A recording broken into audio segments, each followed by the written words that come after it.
देखिए एक हदीस तिरमिजी शरीफ में नबी पाक सल्लल्लाहु अलैहि वसल्लम ने फरमाया, किसी बीमार को देख के या किसी मुसीबत में मुब्तला आदमी को देख के तुम ये दुआ पढ़ लो, तुम्हें कभी वो मुसीबत नहीं आएगी।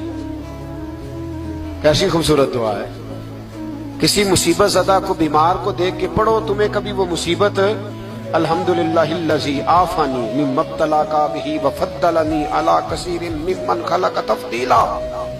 अल्लाह ताला का शुक्र है जिसने मुझे इस मुसीबत से आफियत दी और इस बेचारे को या तुझे अल्लाह ने मुब्तला किया और अल्लाह ने मुझे अपनी बहुत सारी मखलूक पे फजीलत दी है, यानी अल्लाह ने मुझे बड़ा अच्छा रखा हुआ है। यार मैं तो अल्हम्दुलिल्लाह बड़ा अच्छा हूँ, देखो बेचारा। यानी ये दुआ भी है और अपने ऊपर शुक्र अदा करने का एक आला हजरत फाजिल बरेलवी रहमतुल्लाह ताला अलैह को ना गले के अंदर छोटी छोटी 2 फिंसियां निकल आई, तो उस जमाने में ताउन का मर्ज फैला हुआ था। एक बड़े काबिल हकीम को लाया गया।